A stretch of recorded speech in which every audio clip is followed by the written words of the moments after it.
गरुड़ पुराण अध्याय प्रथम के अंदर इंसान की मौत और किस प्रकार से यमदूत उसके प्राण निकालते हैं उसके बारे में लिखा हुआ मिलता है। पापियों को नरक में यातनाएं दी जाती हैं और जो लोग अच्छे होते हैं उनको अच्छी गति मिलती है। मनुष्य अपने कर्मों को भोग कर जब मृत्यु शैया पर होता है तब यमदूत उन्हें लेने आते हैं। मौत समीप आने पर भी उसे वैराग्य नहीं होता है।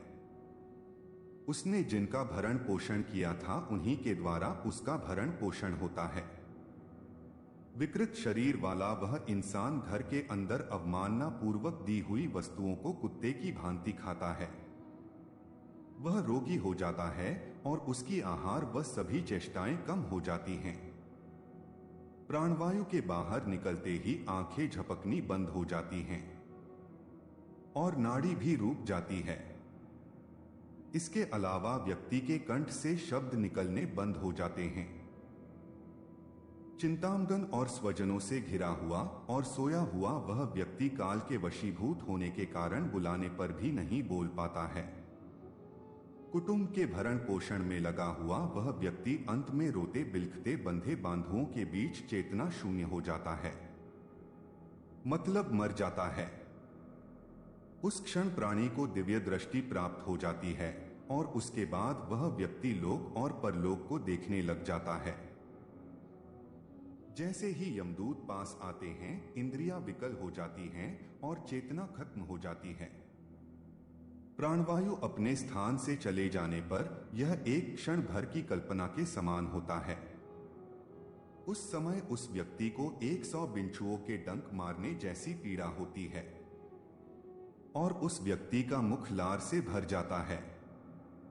पापी जनों की प्राणवायु गुदा मार्ग से बाहर निकलती हैं। हाथों में तलवार धारण किए, नग्न दांतों को कटकटाते हुए क्रोधपूर्ण नेत्रों वाले यम के दूत कौवे के समान काले होते हैं। उनके केश ऊपर की ओर उठे होते हैं, वे टेढ़े मुख वाले होते हैं।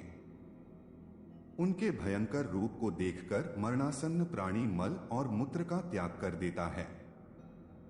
अपने भौतिक शरीर को छोड़कर हाय हाय करता हुआ इंसान यम के दूतों के द्वारा गले में पास बांधकर खींचा जाता है। इस दौरान यम के दूत उसे डराते हैं और नरक की यातनाओं का वर्णन करते हैं, जिससे वह बुरी तरह से भयभीत हो जाता है। इस प्रकार से बंधु बांधवों की वाणी सुनते हुए वह जीव जोर जोर से विलाप करता है और उस जीव को यमदूतों के द्वारा प्रताड़ित किया जाता है। रस्ते में उसे कुत्ते काटते हैं और अपने पापों का स्मरण करते हुए वह यममार्ग पर चलता है। भूख और प्यास से पीड़ित वह जीव वायु के झोंकों के द्वारा सताया जाता है। उसके पीठ पर यमदूत कोड़े बरसाते हैं और चलने में असमर्थ जगह पर भी उसे चलाया जाता है। वह थक हार कर गिरता है, लेकिन उसके बाद भी उसको यातनाएं दी जाती हैं और यमदूत उसे अंधकारमय स्थानों पर ले जाते हैं। 2 या 3 मुहूर्त में वह जीव यमनगरी पहुंच जाता है। वहां पर उसको नरक के अंदर दी जाने वाली यातनाओं को दिखाया जाता है। उसके बाद यम की आज्ञा से वह मनुष्य यम के साथ दोबारा मनुष्य लोक के अंदर आता है और यहाँ पर आकर वह वापस देह में प्रवेश करने की इच्छा रखता है, लेकिन यमदूत उसे पास में बांधे रखते हैं, जिससे जीव भूख और प्यास से तड़पता है। वह आतुर काल के अंदर पुत्रों के द्वारा दिए गए पिंडदान को प्राप्त करता है। उसके बाद भी उसे तृप्ति नहीं मिलती है। पापी लोगों के पास यह दान भी नहीं ठहरता है। इस प्रकार से पापी लोग आतुर होकर यम मार्ग में चलते हैं और जिनका पिंडदान नहीं होता है वे कल्प पर्यंत प्रेत बनकर निर्जन वन में भ्रमण करते रहते हैं और बहुत दुखी रहते हैं। सैकड़ों कल्प वर्ष बीत जाने के बाद भी बिना भोगे कर्म फलों का नाश नहीं होता है और अपने कर्म फलों को भोगे बिना जीव को इंसान का जीवन नहीं मिल पाता है। इसलिए पुत्रों को चाहिए कि 10 दिन तक पिंडदान करे। पिंडदान 4 भागों के अंदर बटे होते हैं। 2 भाग तो प्रेत के देह की पुष्टि के लिए होते हैं, तीसरा भाग यमदूतों को मिलता है और चौथे भाग से जीव को आहार मिलता है।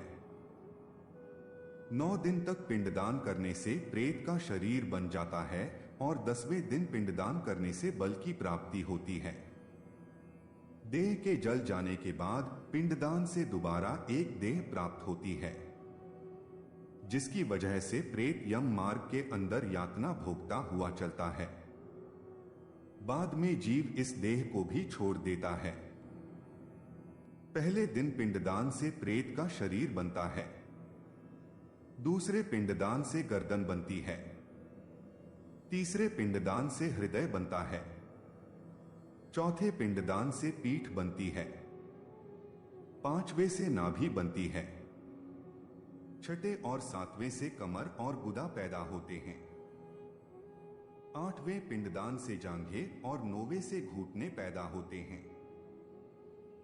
इस प्रकार से जीव की 10वें पिंडदान से भूख और प्यास जागृत हो जाती है।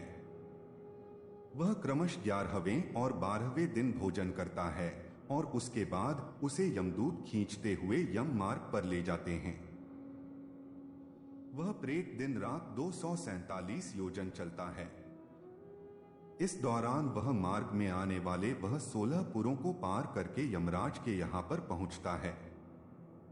उन 16 पुर के नाम कुछ इस प्रकार से हैं: सोमेपुर, ब्रह्माप्तपुर, दुखदपुर, नानाक्रंदपुर, सुप्तभवन, रौद्रपुर, पयोवर्षणपुर, शीताढ़पुर, बहुभीति, सौरिपुर, नगेंद्र भवन, गंधर्वपुर, शैलागम, क्रौंचपुर, क्रूरपुर, विचित्र भवनपुर।